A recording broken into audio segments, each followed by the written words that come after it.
Baik, Assalamualaikum warahmatullahi wabarakatuh. Waalaikumsalam Waalaikumsalam warahmatullahi wabarakatuh. Selamat pagi ya anak-anak. Bagaimana kabar kalian? Baik, Pak. Alhamdulillah baik, Pak. Oh iya, harus sehat dong ya. Iya, masih pagi kita harus semangat ya. Jangan sampai kita di pagi hari itu sudah lesu gitu. Aduh, bukan anak muda sekali itu ya. Ya, baik, karena tadi bersama Bu Leli ya, mata pelajaran bahasa Inggris sudah berdoa. Sekarang kita tinggal menyimak ya lagu kebangsaan untuk meningkatkan rasa nasionalisme di jiwa kita. Ya, Pak Lukman akan men-share lagunya ya. Kalian cukup menyimak saja, tidak perlu untuk ikut bernyanyi.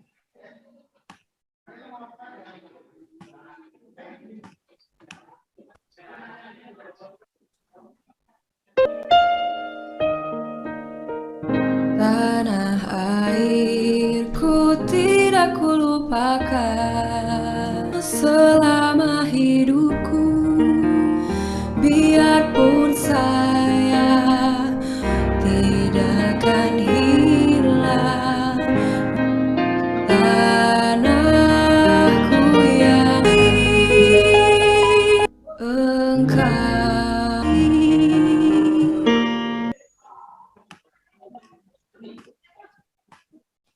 Ya, oke. Setelah kita menyimak lagu nasional ya, kita memiliki rasa nasionalisme yang lebih tinggi lagi ya, setelah ini. Ya, untuk Mas Andi, apakah Anda sudah merekap siapa saja yang tidak hadir pada pertemuan kali ini? Atau mungkin hadir semua? Hadir semua, Pak. Hadir semua, ya. Siap, ya. Alhamdulillah ya. Berarti kita memang semangat ya untuk menjalani pembelajaran pada hari ini. Ya, untuk selanjutnya ya, sebelum Pak Lukman memulai pembelajaran ya, Pak Lukman akan membawakan pantun ya. Oke, nanti salah satu ada yang bisa membalas, tapi cukup satu kali balasan aja karena Pak Lukman tidak punya pulsa untuk membalas kembali. Oke? Ya. Pergi San Mori sambil naik delman. Cakep. Cakep. Keliling kota bersama Pak Polisi. Berjumpa lagi bersama Pak Lukman. Hari ini kita belajar teks eksposisi. Ada yang ingin membalas? Tidak, nggih? Tidak. Ya, kalau tidak ya tidak apa-apa ya. Tidak punya Tidak punya pulsa juga ya. Nanti Pak Lukman isikan ya, Rp5.000. Alhamdulillah. Iya, berarti hari ini kita akan belajar mengenai teks eksposisi ya, anak-anak semua ya. Ya, langsung saja Pak Lukman akan share PowerPoint-nya ya, atau presentasi untuk kali ini. Ya. Sebentar.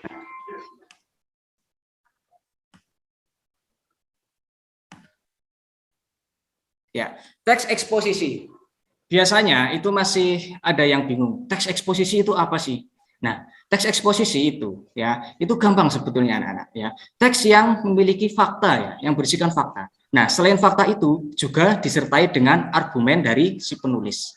Ya, eksposisi berasal dari kata expose yang artinya membuka. Nah, di sini maksudnya adalah membuka fakta-fakta yang ada di lingkungan sekitar kita atau mungkin bisa jadi sosial ya, alam, ilmu pengetahuan dan lain sebagainya. Ya, di sini ada gambar apa ini? Adik-adik semua, anak-anak semua? Kanguru. Kanguru. Ya, Pak Lukman punya tebak-tebakan. Kenapa ini dinamakan kanguru? Karena laki-laki, Pak Guru. Nah, tepat sekali ya, Mas Andi itu. Kalau ini perempuan jadinya yuk guru. Iya, soalnya kalau sama Pak Lukman itu banyak hiburannya ya, suka hiburan begitu ya. Iya. Awet muda Pak Lukman. Iya, alhamdulillah ya, awet muda lah, makanya kecil terus ini nggak besar-besar. Oke, sebelum kita melanjutkan pembelajaran ya, di sini Pak Lukman akan membawakan ya tujuan pembelajarannya ya. Jadi kalian yang mengikuti pembelajaran kali ini itu tujuannya apa sih? Ya, tujuannya yang pertama adalah menelaah informasi penting dalam teks eksposisi dengan tepat.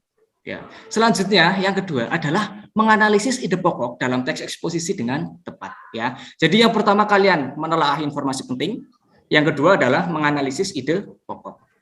Nah, setelah kalian melaksanakan pembelajaran ini, pastinya kalian akan mendapatkan manfaat ya. Dan manfaatnya itu apa? Yaitu dapat menemukan inti dari informasi teks tanpa membaca keseluruhan teks. Ya, biasanya kan ini kalian kalau disuruh untuk membaca yang panjang-panjang itu wah malesnya luar biasa ya kan ya anak-anak. Nah, di sini nanti kita akan belajar bagaimana kita mengetahui inti dari teks tapi tidak membaca keseluruhan dari teks.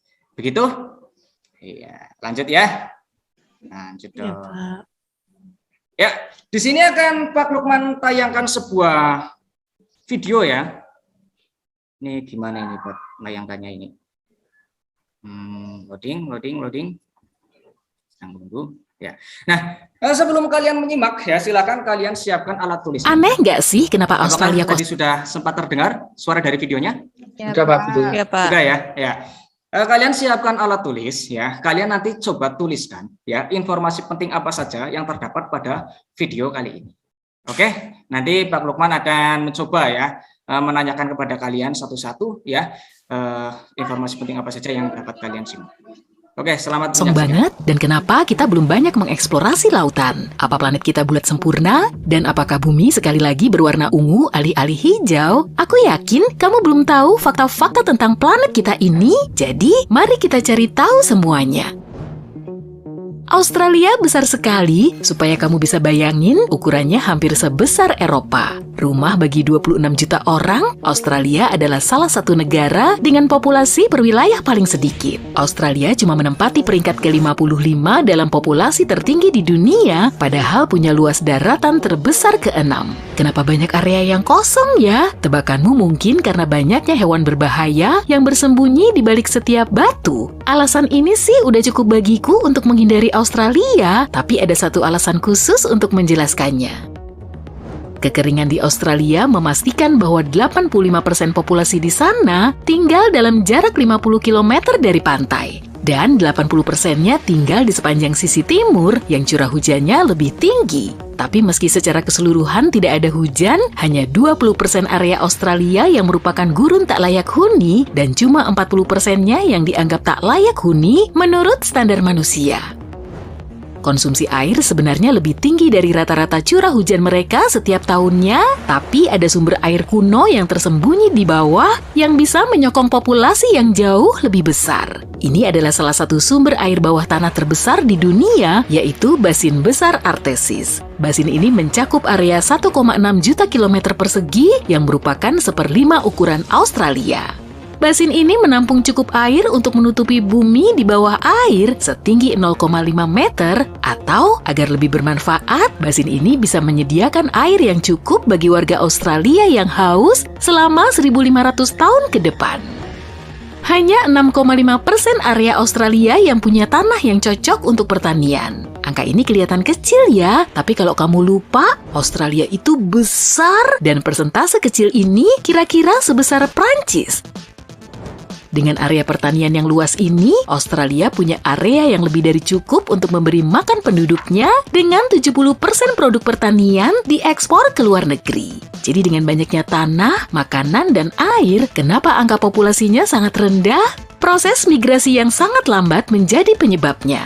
Pertama, cuma orang-orang dari Inggris yang tinggal di sini, kemudian mereka membuka perbatasan untuk orang Eropa lainnya. Dan pembatasan ini pada waktu itu berlaku sampai tahun 1973. Kamu akan berpikir waktu 200 tahun sudah cukup bagi lebih banyak orang untuk bermigrasi, tapi Australia sangat jauh dari mana-mana. Karena risiko perjalanan jauh dan biaya perjalanannya membuat orang-orang Eropa lebih memilih pilihan yang lebih pendek dan lebih murah untuk bermigrasi ke tempat lain seperti Kanada atau Amerika Serikat.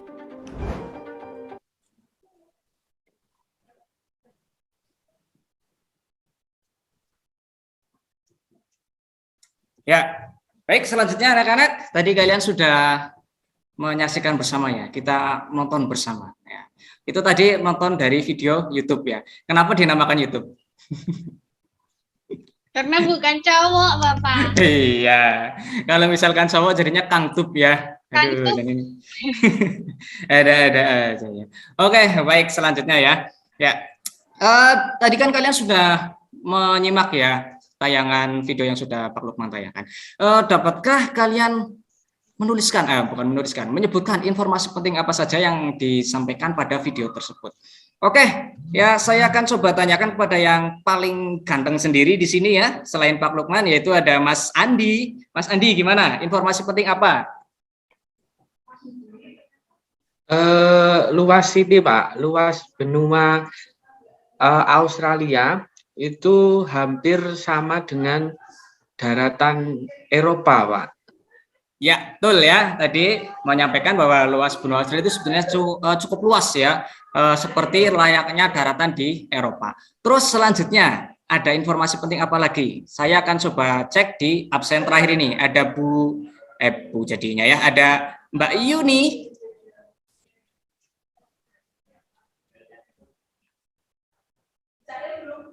Mbak Yuni. Ya, Pak. Sudah.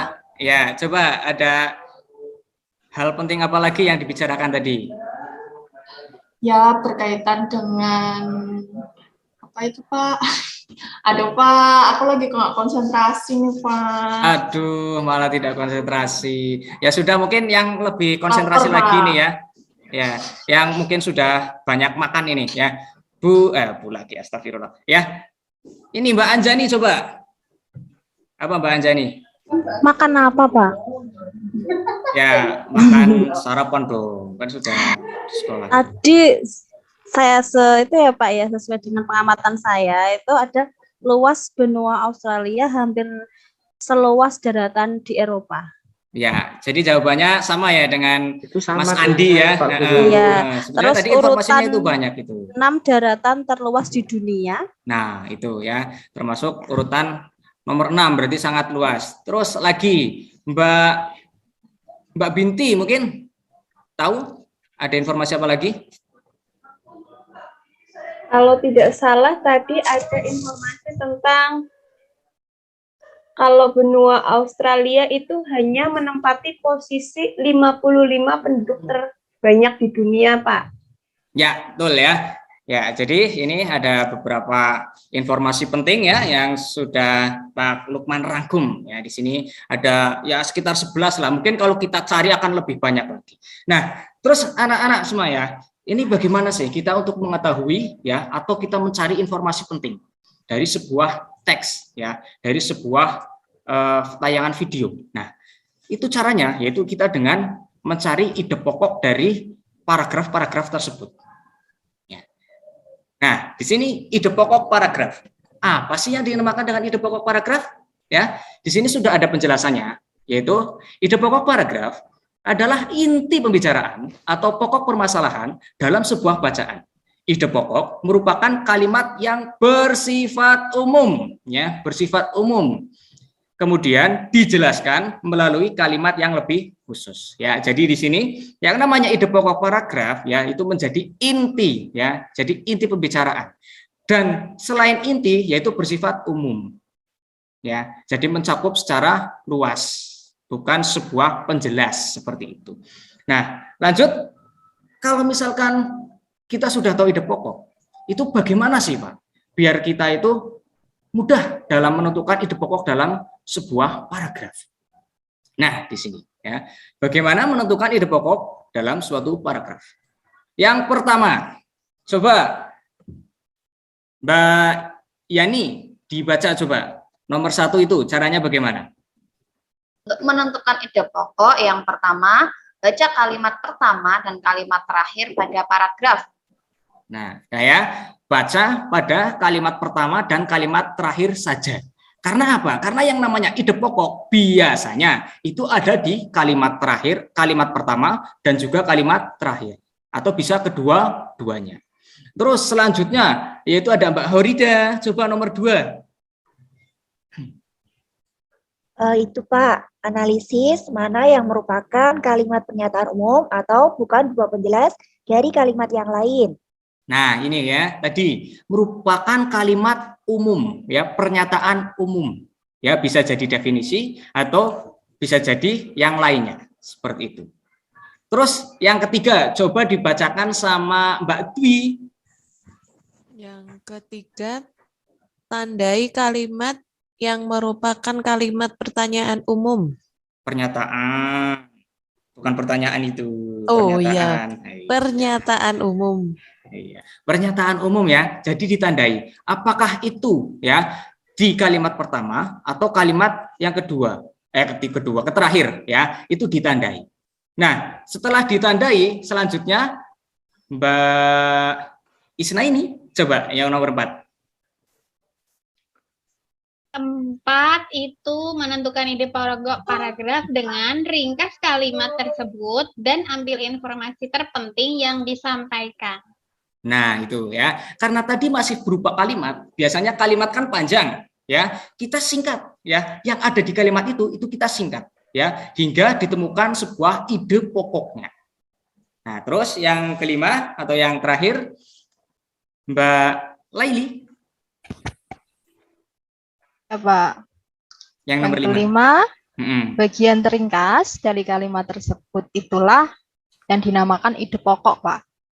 Nah, ya. Nah, karena kalian sudah mempelajari bagaimana cara menentukan ide pokok, kalian pastinya bisa kan menentukan ide pokok pada suatu paragraf? Bisa kan? Bisa, Pak. Bisa dong. Iya, mudah lah ya. Untuk selanjutnya kalian bisa buka buku teks ya pada halaman 71 ya. Di situ terdapat ya contoh teks eksposisi ya yang berjudul manajemen pengelolaan sampah ya. Seperti ini. Ini adalah kutipannya ya. Ada berapa paragraf di situ anak-anak? 2. Ada 2 ya. Pak. Ya, yang satu di sebelah kiri, yang satu di sebelah kanan. Ya, ya. Di situ ya. Untuk paragraf yang pertama ada berapa kalimat? Paragraf pertama.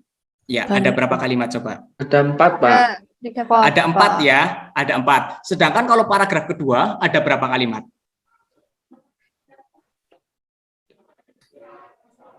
7, Pak.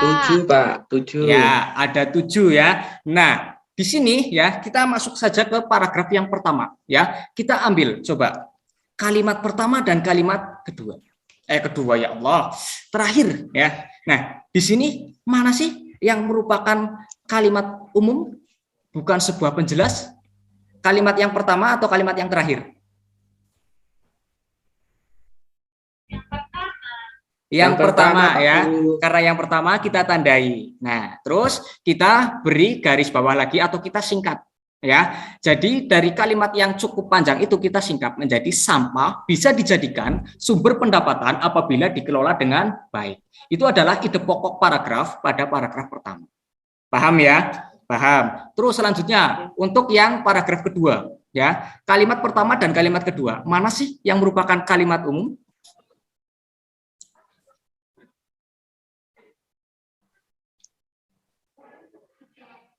Kalimat yang nomor berapa, Hayu? Kalimat 1 atau kalimat terakhir? Ya, kalimat pertama juga ya, kita tandai lagi.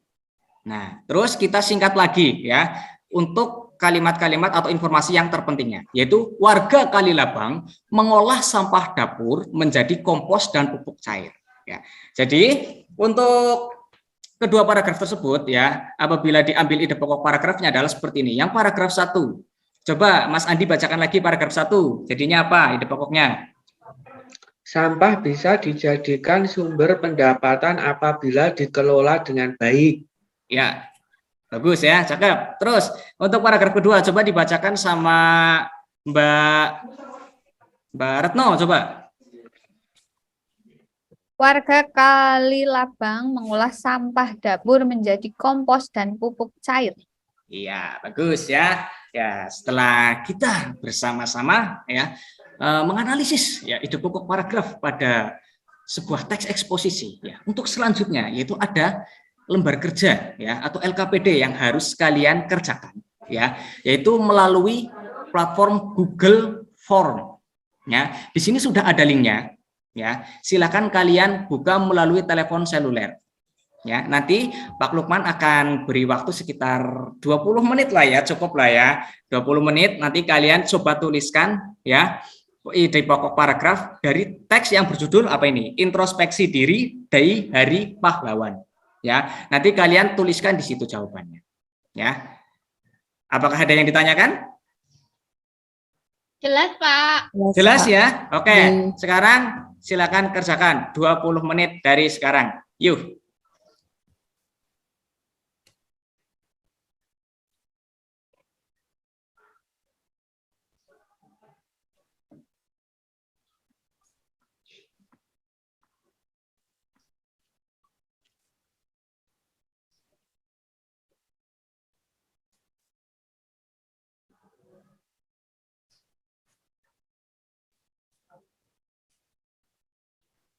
Ya, waktunya tinggal 5 menit lagi.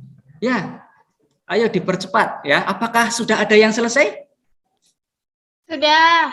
Sudah ya? Ya. Kalau misalkan Sudah, Pak sudah, Guru. ya di lembar kerja tadi itu di teks paragrafnya, teks eksposisinya ada berapa paragraf sih, anak-anak? Ada 7. Ada 7 ya, ada 7 paragraf. Nah, berarti kalau ada 7 paragraf, ada 7 ide pokok ya yang bisa diambil dari teks eksposisi tersebut. Ya, untuk coba paragraf yang pertama bisa dibacakan apa yang dijadikan ide pokok oleh Mbak Dwi. Coba paragraf pertama. Saja ini. Terpental. Terpental. Waduh, ya udah ganti saja ya. Bu Laili coba untuk paragraf pertama. Paragraf pertama, kalau punya Oke. saya ya Pak ya, itu ide pokoknya menghargai pahlawan dengan tidak melupakan jasanya. Benar Ya. enggak, Pak? Betul ya, memang luar biasa ya. Bu Laili, tepuk tangan dulu dong. Iya, terus selanjutnya ya. Untuk paragraf kedua. Gimana? Laili. Laili ya, bukan Leli ya. Ya, biasa kan lidah Jawa kadang seperti itu. Ya. Bukan Oke, itu. selanjutnya. Oh ya, selanjutnya Mbak Yani coba yuk paragraf kedua. Paragraf kedua ya Pak. Ya. Kalau punya saya, ide pokoknya itu sejarah memperingati Hari Pahlawan bermula dari arek-arek Surabaya pada 10 November 1945. Ya, betul sekali ya. Tepuk tangan juga buat Mbak Yani. Oke, lanjut ya paragraf ketiga yaitu Mbak Horida. Coba yuk.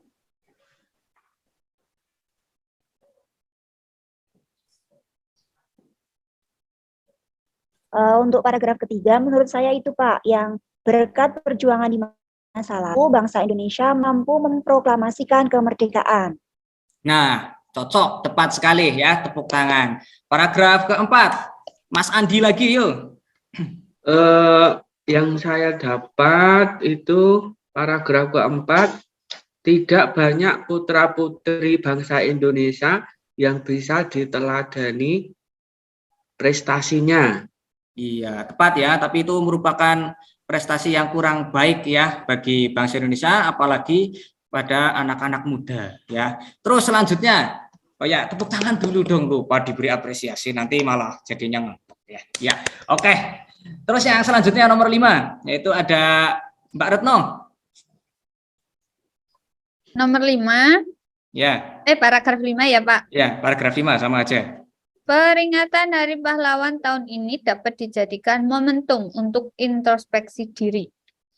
Ya, menjadikan momentum ya untuk introspeksi diri. Jadi kita harus selalu meniru jasa-jasa dari pahlawan ya. Kita harus semangatnya seperti semangat para pahlawan. Oke, yang nomor 6, Mbak Anjani coba. Nomor 6 atau paragraf 6 yaitu pada momentum Hari Pahlawan kali ini para pejabat di pemerintahan diharapkan dapat kembali ke fitrah. Nah, ya kembali ke fitrah karena pada zaman dulu ya kita itu benar-benar orang-orang yang memiliki jabatan itu benar-benar memajukan Indonesia ya. Nah, sedangkan untuk saat ini ya masih memajukan Indonesia tetapi tidak sesemangat para pejuang-pejuang pada masa dulu. Terus selanjutnya yang terakhir paragraf terakhir yaitu ada Mbak Yuni. Coba Mbak Yuni tadi katanya ngeblank, coba sekarang masih ngeblank apa enggak, coba ayo.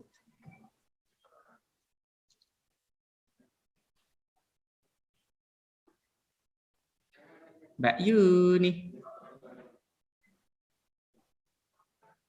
Oh, mungkin masih Ada ngeblank berapa, ya. Pak? Paragraf ke-7 yang terakhir sebagai Baik, penutup. Pak. Maaf ya, Pak ya, kalau salah ya, Pak ya. Enggak apa-apa, namanya juga belajar. Ya, coba.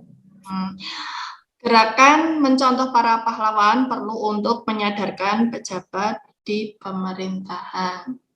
Ya, betul ya. Untuk menyadarkan pemerintahan ya. Sebetulnya mereka sudah sadar ya, cuman mungkin masih sedikit ngantuk seperti itu. Ya, oke. Ya, untuk materinya sudah cukup ya.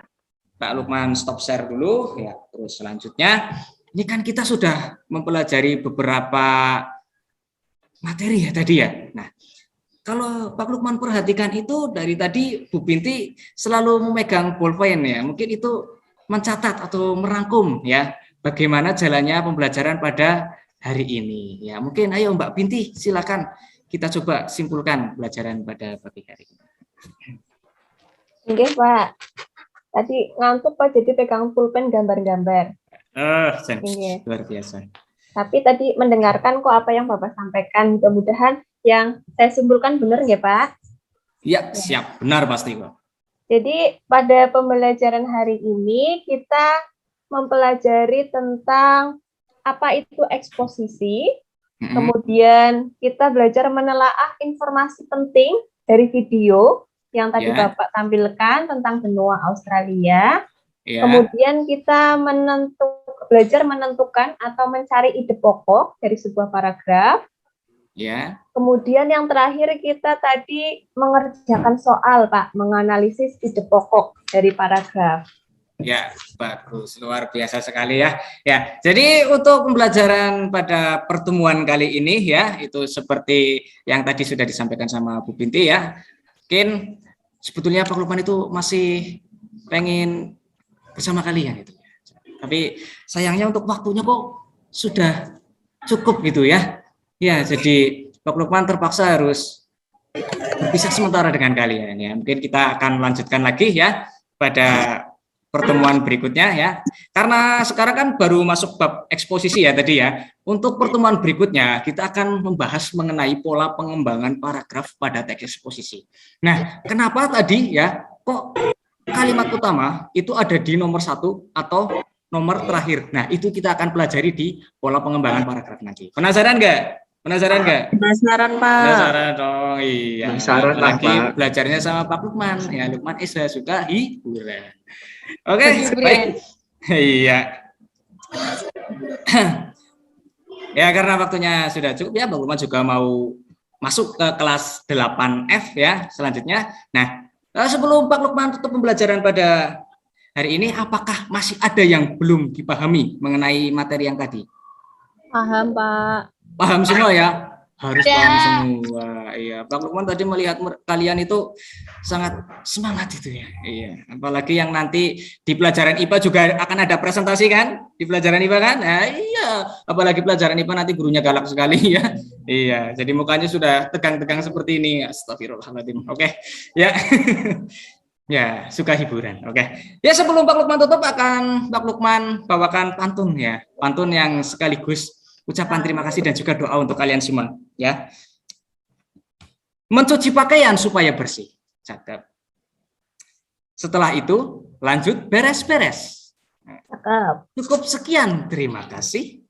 Semoga kalian menjadi orang sukses. Amin. Sukses semua. Ya. Ya, sekian dari Pak Lukman. Ya, apabila ada tutur kata yang kurang berkenan, mohon dimaafkan. Wassalamualaikum warahmatullahi wabarakatuh. Waalaikumsalam warahmatullahi wabarakatuh. Terima kasih, Pak. Sama-sama.